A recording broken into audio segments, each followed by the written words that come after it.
નમસ્કાર મિત્રો, સીધું ને સટના આ એપિસોડમાં આપણે ગુજરાત કોંગ્રેસમાંની સડેલી કેરીઓની વાતની ચર્ચા કરવાના છે.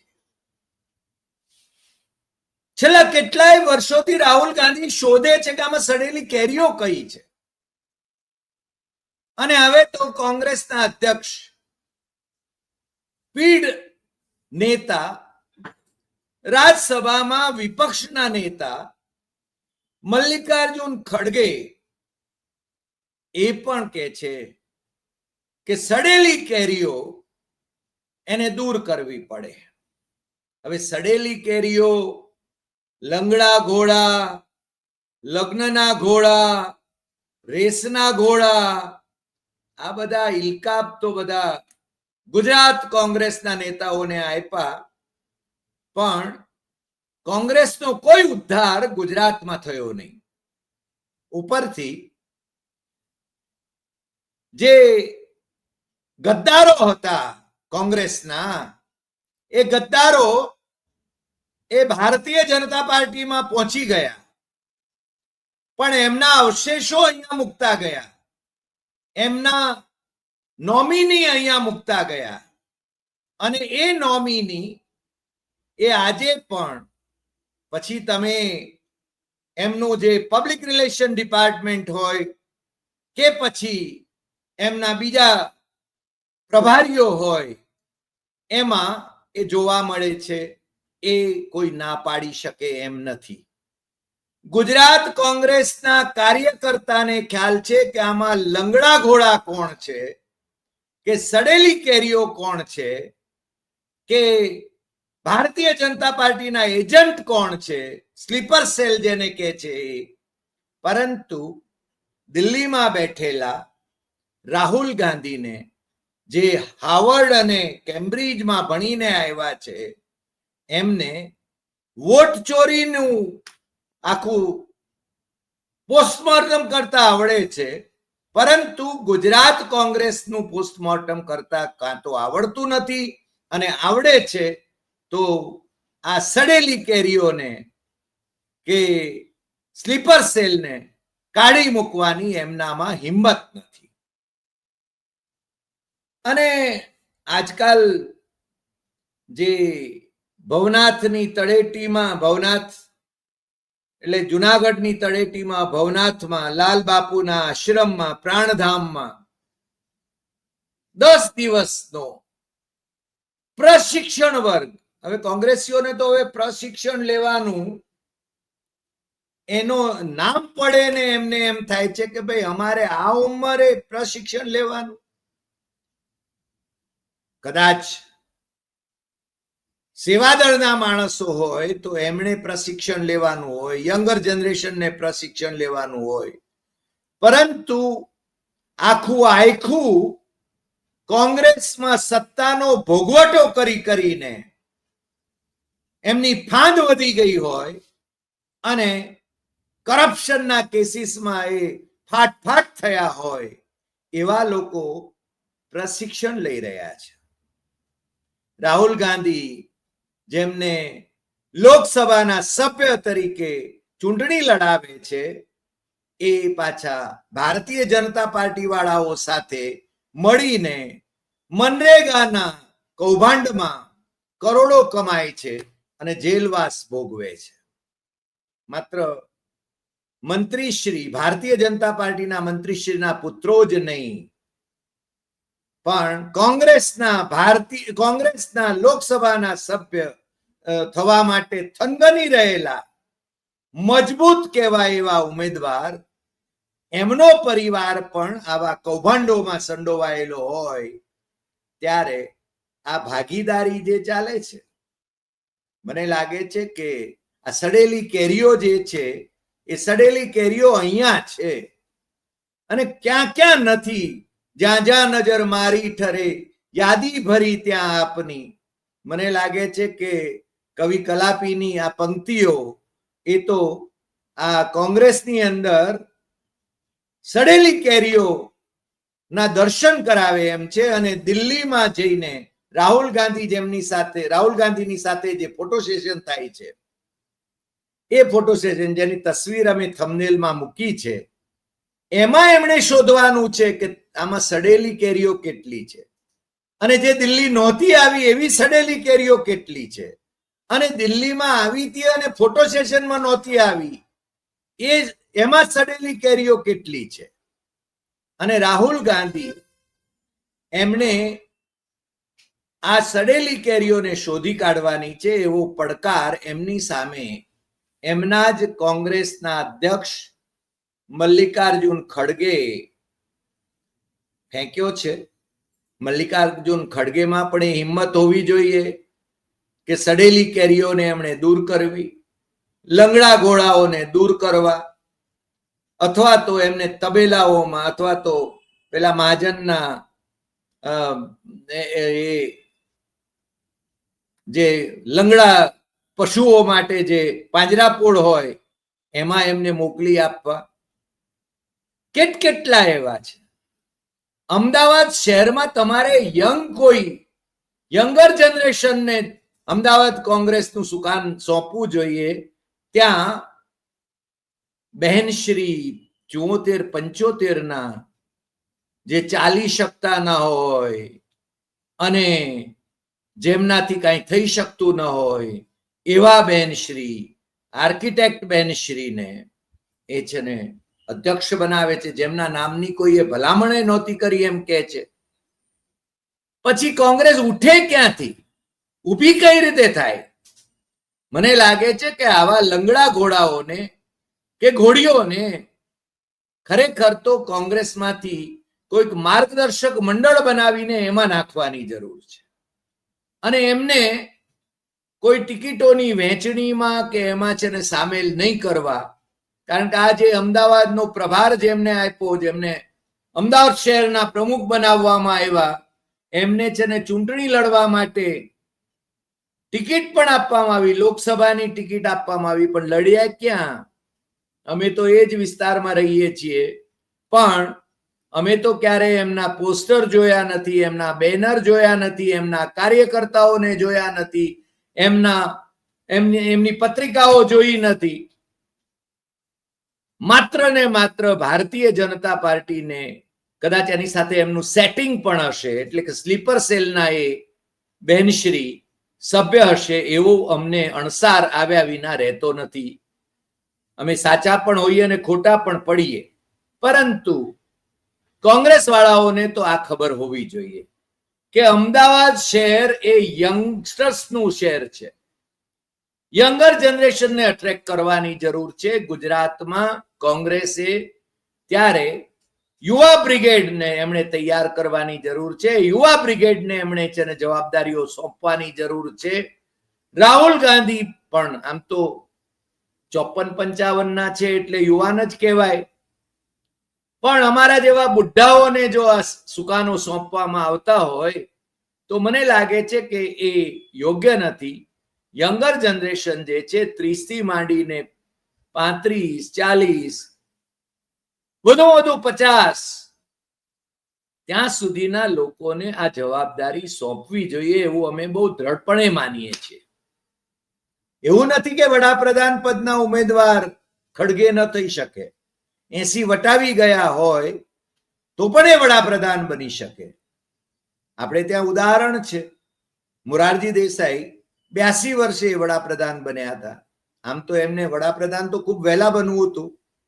નહેરુના નિષ્ઠાવંત હતા, સરદાર પટેલની હામેની ગેંગના હતા, એ આપણને બધાને ખબર છે. પરંતુ નહેરુ પછી તરત જ એમણે વડાપ્રધાન થવું હતું, પણ એ થઈ શક્યા નહીં. શાસ્ત્રીજી નહેરુના નિષ્ઠાવંત, એ નહેરુ પછી વડાપ્રધાન બન્યા, અને એના પછી ઇન્દિરા ગાંધી સામે તો મોરારજીભાઈ લડ્યા અને હાર્યા. એ વખતે કોંગ્રેસમાં ચૂંટણી થતી હતી આ રીતની. અત્યારે આમ તો અધ્યક્ષની ચૂંટણી થાય જ છે, અને તમને ખ્યાલ છે કે મલ્લિકાર્જુન ખડગે પણ અધ્યક્ષ પદે ચૂંટાઈને આવ્યા છે. શશી થરૂર એમની સામે ઉભા હતા, પરંતુ શશી થરૂરને કઈ ઝાઝા વોટ મળ્યા નહીં, અને શશી થરૂર એ પણ કઈ આમ તો 60 વટાવી ગયેલા છે, એટલે એ કઈ બહુ યંગ છે એવું તો માનવાને કારણ નથી. આ ઘણી બધી બાબતોમાં એ પોતાને યંગ બતાવવાની કોશિશ કરતા હશે, એ આપણે સમજી શકીએ છીએ. પણ ગુજરાત કોંગ્રેસનો જ્યાં સુધી સવાલ છે ત્યાં સુધી એક જ પરિવાર એના છે લોકોને સતત આગળ કરવા, ભારતીય જનતા પાર્ટીમાં ગયેલા જે નેતાઓ છે મોઢવાડિયા જેવા, એવા લોકોના મોલ અહીંયા હજુ પડ્યા છે અને એ પાછા હોદ્દા ઉપર છે. બીજા સ્લીપર સેલ છે, એ તો રાહુલ ગાંધીને દિલ્હીમાં ક્યાં સ્લીપર સેલ નથી, એમની આજુબાજુ પણ એ કોટરીની અંદર છે ને ભારતીય જનતા પાર્ટીના કહેવાતા એજન્ટો છે જ. એટલે રાહુલ ગાંધીએ તો પહેલા છે ને દિલ્હીમાં પોતાનું ઘર છે ને જરા સરખું કરવાની જરૂર છે, પછી છે ને અહીંની છે ને આ સડેલી કેરીઓની વાત આવે. પણ અમે તો બહુ સ્પષ્ટ છીએ આ બાબતમાં કે ગુજરાતમાં 30 વર્ષથી જો કોંગ્રેસ મરી પરવારેલી હોય અને છેલ્લે છેલ્લે એને મરણતોલ ફટકો જો ભાઈ શ્રી ઠાકોર આપીને ગયા હોય, રઘુ શર્માની સાથે સેટિંગ વગેરે જે કંઈ ગોઠવણીઓ કરીને અને પ્રમોશન મેળવીને ગયા હોય. જગદીશ ઠાકોરની હું વાત કરું છું. મને ખબર છે હું જ્યારે વાત કરું છું ત્યારે એમને ગમતું નથી, પણ હકીકત એ છે જગદીશ ઠાકોરની તપાસ છે ને થવી જોઈએ, સીબીઆઈ તપાસ થવી જોઈએ. અને સીબીઆઈ તપાસ ની માગણી રાહુલ ગાંધીએ પોતે કરવી જોઈએ કે ગઈ વિધાનસભાની ચૂંટણીમાં એમનો શું રોલ હતો, એમનો અને રઘુ શર્માનો, એની તપાસ થવી જોઈએ. ભલે ભારતીય જનતા પાર્ટીના શરણે જાય તો એમાં છે ને એમણે કંઈ ગુમાવવાનું છે નહીં, કારણ કે એમણે જ એમની પાર્ટીને ખતમ કરી નાખી. માધવસિંહ સોલંકીએ ક્યારેક એમની પાર્ટીને 140-149 સુધી લઈ ગયા હતા અને પછી એ જ માધવસિંહ 33 લાવીને મૂકીને ગયા હતા. અને આ ભાઈ તો આ પાર્ટીને સાવ ખાડે લઈ ગયા એમ કહીએ તો ચાલે. અને બીજું કે કોંગ્રેસને પટેલો સામે શું વાંધો છે એ મને સમજાતું નથી. અને પટેલો એવા પટેલોને પાછા હોદ્દેદાર બનાવે છે કે જે પટેલો ની કઈ વજૂદ ના હોય ને પાછા શંકરસિંહ વાઘેલા સાથે સેટિંગ ધરાવતા હોય, અને શંકરસિંહ વાઘેલા ભારતીય જનતા પાર્ટી સાથે સેટિંગ ધરાવતા હોય, અને એવા મુસ્લિમ આગેવાનો સાથે એમાં મુસ્લિમ આગેવાન હોદ્દેદારો કોંગ્રેસ ગુજરાત કોંગ્રેસ બનાવે છે, જે ગુજરાત કોંગ્રેસ ને ડુબાડનારા છે, ઇન્દિરા ગાંધી ની છબીઓ ઉપર પેશાબ કરનારા છે. અને છતાં મને લાગે છે કે અમિત ચાવડાને આખું સુકાન સોંપવામાં આવ્યું છે. અને અમિત ચાવડા ઉપર, અમિત ચાવડા સજ્જન માણસ છે, ખાસા ઉત્સાહી છે, યુવાન છે, વિપક્ષના નેતા તો નહોતા જાણે, કારણ કે જગદીશ ઠાકોરે એમને વિપક્ષના નેતા થવા જેટલા ધારાસભ્યો આપ્યા નહોતા, પણ કોંગ્રેસના વિધાનસભા પક્ષના એ નેતા રહ્યા. પણ એ વિઝનરી તો છે, પરંતુ એમને માથે એમના જે કઝિન છે ભરતસિંહ સોલંકી એ જડુમતા હોય એવું લાગ્યા કરે છે. એટલે ભરતસિંહ સોલંકીની આભામાંથી એ બહાર આવી શકે એવી સ્થિતિમાં નથી. અને ભરતસિંહને કારણે અમિત ચાવડાનું વ્યક્તિત્વ એ ઉપસે એવું પણ બનતું નથી. એટલે મલ્લિકાર્જુન ખડગે જુનાગઢમાં પ્રશિક્ષણ વર્ગમાં જે વાત કરી એમાંથી એક વાક્ય લઈને એમની જે સડેલી કેરીઓ જે ભારતીય જનતા પાર્ટીમાં ગઈ હતી અને એ પ્રવક્તા તરીકે ત્યાં કામ કરે છે, એ બધી સડેલી કેરીઓએ એમ કહ્યું કે આ તો સડેલી કેરી તો એમ કે રાહુલ ગાંધી છે, 99 વખત હાર્યા છે. અરે ભાઈ, રાહુલ ગાંધી 99 વખત હાર્યાની વાત તમે જવા દો. રાહુલ ગાંધીએ તો પાર્ટીને ઊભી કરી. જે પાર્ટીની પાસે લોકસભામાં વિપક્ષના નેતાનો હોદ્દો મળે એટલી પણ સ્ટ્રેન્થ નહોતી, એ માણસે એની કન્યાકુમારીથી કાશ્મીરની યાત્રા, મણિપુરથી મુંબઈની યાત્રા અને સતત મહેનત કરીને એણે પાર્ટીને બમણી સ્ટ્રેન્થ કરીને પોતે અત્યારે લોકસભામાં વિપક્ષનો નેતા છે અને નરેન્દ્ર મોદીની આંખમાં આંખ નાખીને એને સવાલો કરી શકે છે અને નરેન્દ્ર મોદી છે ને કાપે છે. પ્રશ્ન આ છે. પણ એ પેલી કોંગ્રેસમાંથી સડેલી કેરીઓ જે ત્યાં ગઈ છે એને મોદી શાહની જોડી એ પ્રવક્તા તરીકે આવા નિવેદનો કરવા માટે આગળ કરે છે અને મીડિયા, ગોદી મીડિયાની અંદર એ લોકો આવા નિવેદનો કર્યા કરીને આત્મસંતોષ લે છે. મને લાગે છે કોંગ્રેસ એમને કંઈ ભાવ આપે એવું લાગતું નથી. કોંગ્રેસે પહેલાય ભાવ નહોતો આપ્યો અને કોંગ્રેસ સાથે ગદ્દારી કરીને એ લોકો ગયા છે એટલે એમની ચિંતા કરવાની એ કઈ જરૂર નથી. ત્યાં ભારતીય જનતા પાર્ટીમાં એમની કોઈ વજૂદ નથી. એમના થોડા ઘણા કામ થતા હશે, પરંતુ એકંદરે એ કોંગ્રેસની સાથે ગદ્દારી કરીને ગયેલા લોકો છે. ભારતીય જનતા પાર્ટીમાં જે લોકો કોંગ્રેસમાંથી ગયા એ એમણે કેમ ગદ્દારી કરી? કાં તો એ સડેલી કેરીઓ જ હતી, કાં લંગડા ઘોડા હતા, કાં છે ને ભ્રષ્ટાચારી હતા, કાં છે ને ક્યાંક સંડોવાયેલા હતા, કાં છે ને એમણે લાભ લેવો હતો એટલા માટે ગયા હતા અને કોંગ્રેસ એમને છે ને નચાવે એમ એમણે હવે નાચવું પડે એમ છે.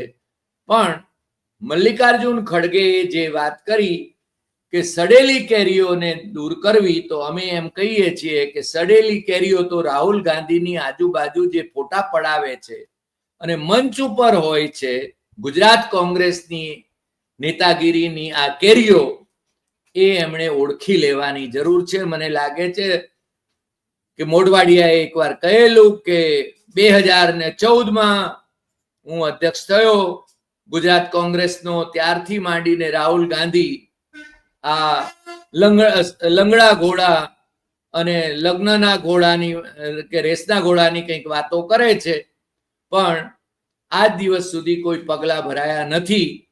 અને હવે અર્જુન મોઢવાડિયાને કયા ઘોડામાં આપણે મૂકવા એ જુદી વાત છે. અમારા તો મિત્ર રહ્યા, પરંતુ એમને જ્યારે સાચી વાત કહીએ ત્યારે એમને તકલીફ થાય, સ્વાભાવિક છે. ગાજર લટકાવ્યું હતું ભારતીય જનતા પાર્ટીએ મિનિસ્ટર બનાવવાનું, એ તો કંઈ થયું નથી હજુ આજ સુધી. હવે નવું કંઈક મંત્રીમંડળ બને અને કંઈ વારો આવે તો ઠીક છે, બાકી એમના જે સરકારી કોન્ટ્રાક્ટ હોય એ એમના ચાલ્યા કરે એવું, એવી સગવડ તો હોય જ. સરકાર છે તો સરકારમાં લાભ તો ખટાવી શકે. પણ મેં કહ્યું એમ કે કોંગ્રેસ સાથે ગદ્દારી કરીને જે લોકો ભારતીય જનતા પાર્ટીમાં ગયા છે એ લોકોનો ઉપયોગ રાહુલ ગાંધી, સોનિયા ગાંધી એમને ટાર્ગેટ કરવા માટે ભાજપની નેતાગીરી કરી રહી છે. અને એવા સંજોગોમાં જેમ મલ્લિકાર્જુન ખડગેએ જે કહ્યું છે એ પ્રમાણે સડેલી કેરીઓને સત્વરે યથાશીઘ્ર એમણે તેને ઓળખીને, પારખીને, ચેક કરીને, ઊંચકીને બહાર ફેંકી દેવી જોઈએ, અથવા તો મહત્વના હોદ્દાઓ ઉપર જે છે એમને એ હોદ્દાઓ ઉપરથી દૂર કરી દેવી જોઈએ, એવું અમે બહુ સ્પષ્ટપણે માનીએ છીએ. અમે કઈ માનીએ છીએ એટલે છે ને કોંગ્રેસે એ વાત માનવી જેવું કઈ જરૂરી નથી. એમણે કુએ પડવું હોય તો અમને કઈ વાંધો નથી, પરંતુ પ્રજાના હિતમાં અમે એમ કઈ માનીએ છીએ કે વિપક્ષ મજબૂત હોવો જોઈએ, લોકશાહીમાં વિપક્ષ મજબૂત હોવો જોઈએ. અને ગુજરાતમાં વિપક્ષ જેવું કાંઈ છે નહીં એવું અમને જરૂર લાગે છે.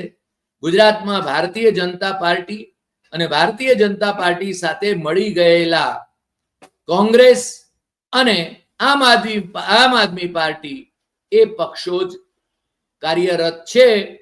એટલે અહીંયા પ્રજાના અવાજને કોઈ વજૂદ આપવામાં આવતી નથી, પ્રજાના પ્રશ્નોને કોઈ સાંભળતું નથી. પ્રજાના પ્રાણ પ્રશ્નો એનું જે થવાનું હોય એ થાય, પણ પ્રજાએ 5 વર્ષે વોટ આપવાના છે, કારણ કે એ વખતે હિન્દુ મુસ્લિમ કરવામાં આવે અથવા તો મારી માને ગાળ દીધી, મારી માને ગાળ દીધી, આવા રોદડા રડીને નરેન્દ્ર મોદી એ પાછા વોટ લેવા માટે સહાનુભૂતિ મેળવશે. એટલે 2027માં પણ ભારતીય જનતા પાર્ટીની સરકાર ફરીને આવે તો અમને બહુ આશ્ચર્ય થશે નહીં. આજે આટલી વાત. ફરી મળીશું નવા એપિસોડમાં નવા વિષય સાથે. તમને જો આ એપિસોડ ગમ્યો હોય તો સૌથી વધુ શેર કરશો, લાઈક કરશો, કમેન્ટ કરશો અને આપણી યુટ્યુબ ચેનલ ડોક્ટર હરિદેસાઈ સત્યમેવમ તથ્યમ એ સબસ્ક્રાઇબ કરવા માટે મિત્રોને જરૂર જણાવશો. નમસ્કાર.